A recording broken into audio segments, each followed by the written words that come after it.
안녕하세요. 인간 같지도 않은 남편과 이혼한 30대 여성입니다.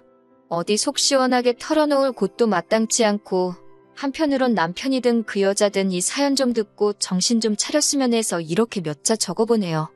왕년에 고생 한번 안 하는 사람 없다지만 제 인생도 참 박복합니다. 저를 낳으면서 죽을 고비를 넘기셨다는 어머니는 제 나이 15에 돌아가셨거든요. 그리고 한 1년은 할머니와 함께 지냈는데 할머니가 저를 어찌나 미워하시던지요. 딸이라서 밉다, 키가 커서 싫다, 지 애미 잡아먹은 X, 사춘기로 한참 예민하던 시기에 할머니의 폭언에 얼마나 시달렸는지 몰라요. 그런 와중에 저희 아버지는 돈 벌어온다고 집안 곳곳을 전전하셨다 들었는데 그러다 하루는 아버지보다도 한참 어려 보이는 여자를 데려왔습니다. 새어머니라 하더군요. 새어머니만 놓고 이야기하자면 나쁜 분은 결코 아니셨어요. 하지만 그땐 저도 어렸으니 새어머니한테 어떻게 다가가야 할지 몰랐고 새어머니도 어떻게 엄마 노릇이란 걸 해야 하는지 감을 못 잡는 눈치였네요. 게다가 아버지가 출근하고 나면 할머니는 새어머니를 정말 못살게 괴롭혔어요. 별것도 아닌데 손이 크네, 엉덩이가 가볍네 어쩌네 저쩌네 그냥 넘어가도 될 것 같은 일들로 새어머니한테 화를 내고 소리를 지르고 그리고 아버지는 그런 새어머니를 지켜주지 못하시대요. 그도 그럴 것이 어려서는 잘 몰랐는데 돌아가신 어머니 병원비다 뭐다 해서 아버지가 할머니한테 돈을 많이 가져다 썼던 모양이에요. 할머니도 할머니대로 다 큰 아들이 저러니 얼마나 답답했겠어요? 그러니 그 화풀이를 저한테 하다가 나중엔 애먼 새어머니한테 했던 거지요.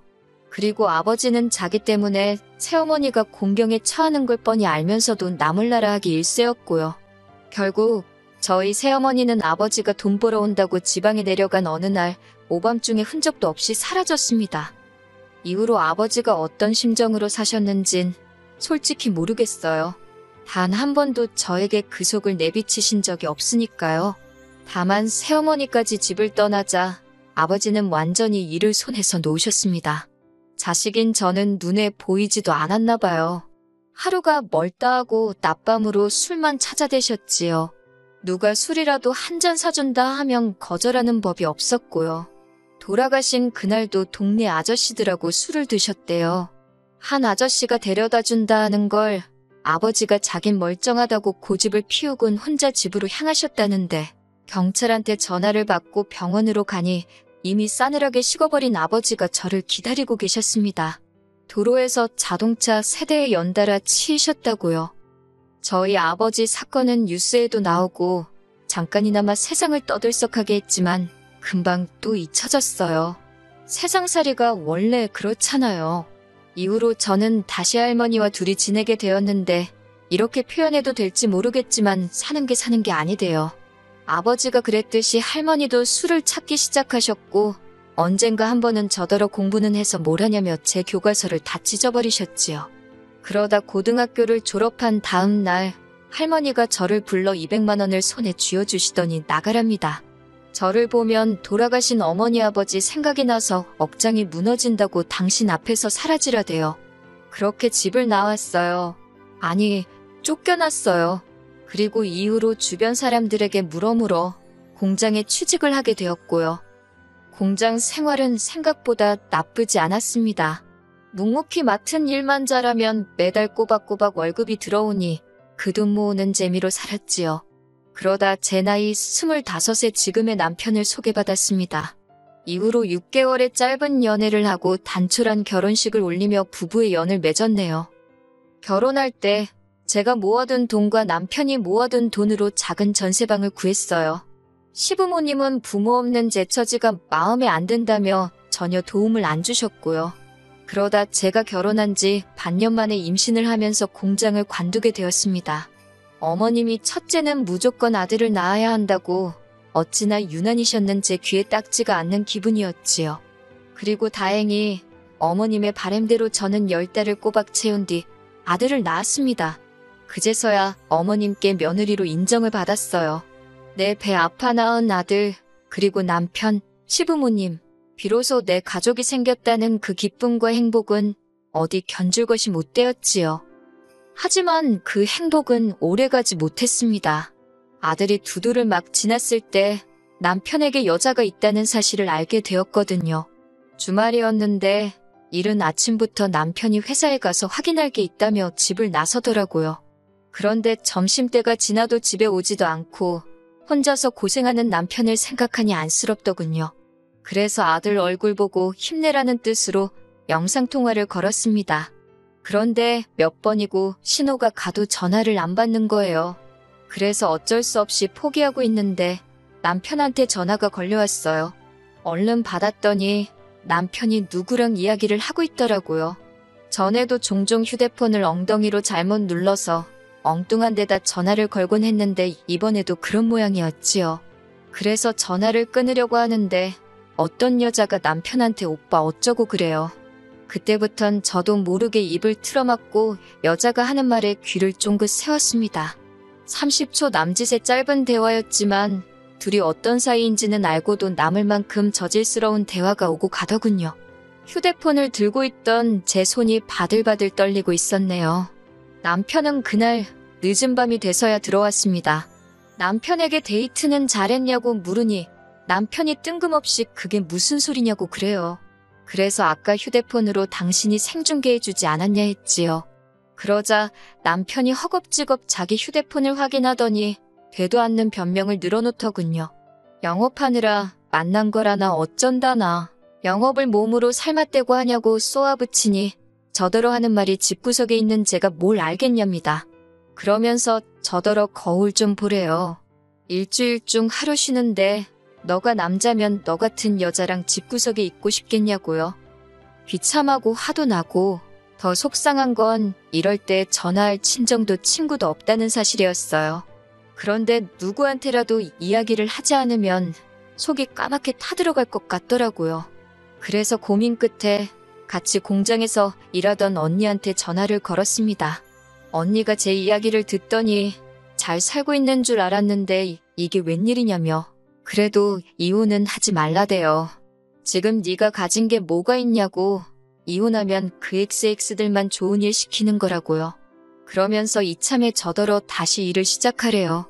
어쨌든 돈이라도 몇 푼 쥐고 있어야 더 더러운 꼴은 안 볼 거라면서요. 언니 말을 듣다 보니 일리가 있더라고요.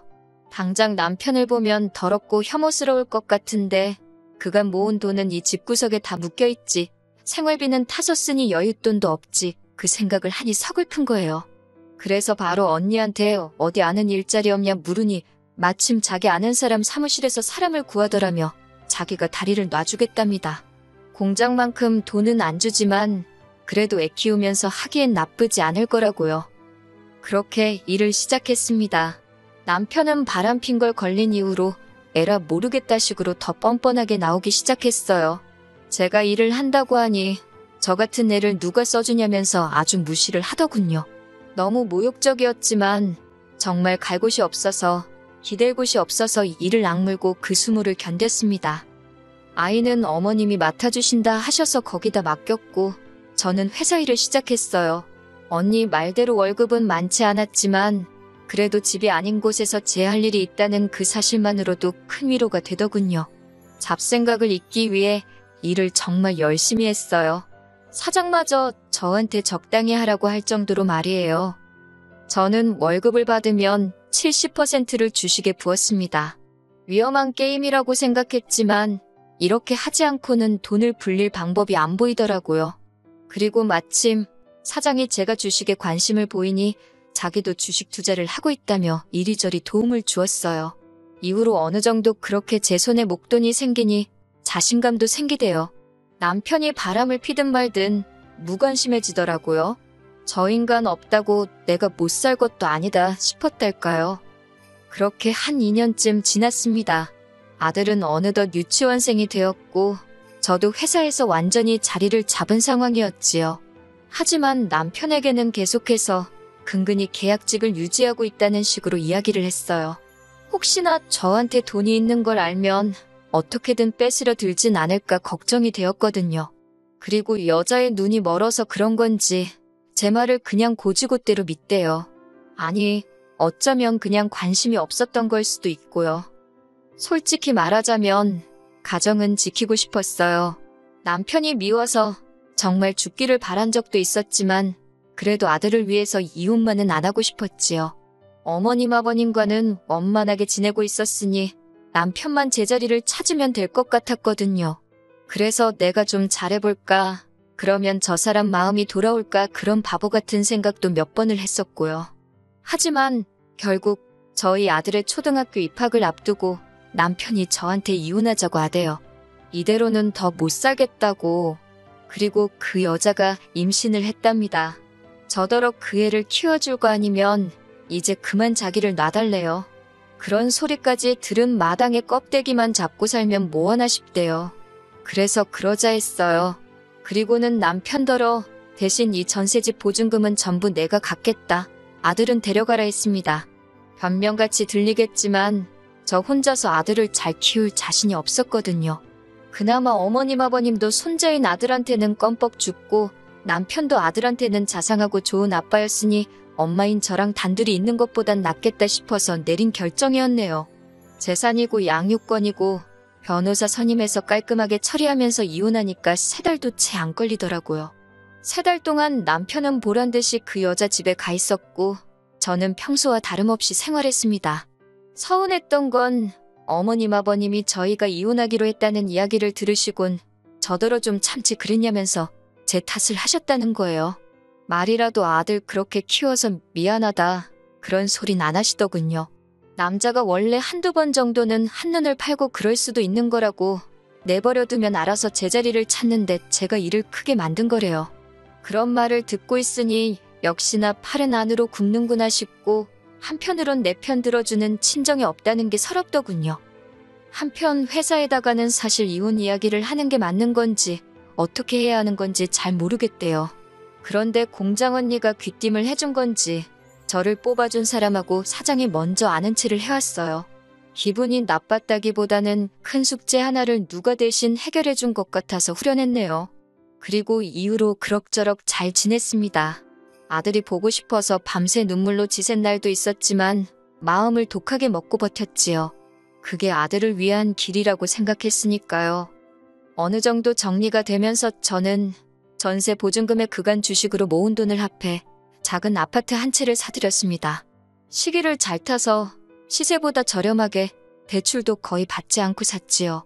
인테리어도 큰돈 들여 했어요. 새로운 집에서 좋은 기운 받아서 잘 살아보자고 몇 번이고 스스로에게 되뇌었지요. 그러다 3달 전 남편으로부터 연락을 받았습니다. 혹시 아들한테 무슨 일이라도 생겼나 싶어서 불이 나게 전화를 받는데 심장이 벌렁벌렁하는 게 느껴지더군요. 그런데 남편이 침통한 목소리로 생각지도 못한 소식을 전했습니다. 어머님이 암으로 입원을 하셨다고요. 그러면서 어머님이 저를 찾으신다고 저더러 와서 어머님 좀 돌봐주면 안 되냐입니다. 그 여자는 지금 배가 불러와서 어머님 병간호는 못한다나요? 그래서 그러면 돈 주고 간병인을 쓰던지 하면 되지. 내가 아직도 네 마누라로 보이냐고 정신 차리라고 소리를 질렀네요. 하지만 인간이 말귀를 못 알아들어 처먹은 건지 또 연락을 해왔어요. 전 솔직히 시어머니가 돌아가시기라도 한 줄 알았습니다. 그런데 전화를 받으니 대뜸 악을 쓰대요. 그 소리가 어찌나 크던지 고막이 다 찢어지는 줄 알았다니까요. 남편이 대뜸 저더러 저 때문에 그 여자가 유산을 했답니다. 밑도 끝도 없는 남편의 말에 황당해서 그게 무슨 소리냐니가 제가 어머님 병간호를 안 해줘서 그 여자가 병간호를 했다나요? 어이가 없어서 간병인을 쓰면 되지. 그걸 왜 임산부를 시켰냐고 쏘아붙였지요. 그랬더니 그 여자가 어머님한테 잘 보이고 싶다면서 자진해서 한다고 했대요. 더 어이가 없었지요. 지가 한 걸 왜 나한테 날린가 싶어서. 그런데 어머님이 자꾸 그 여자 하는 것마다 저랑 비교를 하셨나 봐요. 그 여자가 스트레스 받는다고 몇 번을 이야기하더니 결국 출산을 한 달도 안 남기고 애를 잃었다고요. 듣고 있으니 그 여자도 어지간히 멍청하네 싶으면서도 그게 왜 내 탓이라는 건지 점점 화가 나는 거예요. 결국 열받아서 이게 다 당신이 남한테 피해주고 살아서 주변 사람들이 벌받는 거라 했습니다. 네가 남의 가슴에 못 박은 거 지금 돌려받는 거라고, 다 네 업보 때문이라고요. 그러면서 애 하나로 끝날 것 같냐고. 지금 생각해보면 꽤나 잔인한 말을 퍼부었던 것 같아요. 솔직히 제가 남편 뺨을 울려치거나 그런 건 아니지만 정말 신이 있구나 싶어서 무섭기도 하고 남편이 처한 상황이 고소하기도 하고 그래요. 카르마라는 게 정말 있기는 한가 봅니다. 아, 그리고 이런 와중에 속 편한 소리 같지만 저는 회사 사장님하고 조금씩 서로를 알아가 보기로 했어요. 그리고 아들에 대한 친권과 양육권을 되찾아오기 위해 변호사도 선임했고요. 하루빨리 모든 게 정리가 돼서 제 인생에도 따뜻한 봄날이 찾아오면 좋겠습니다.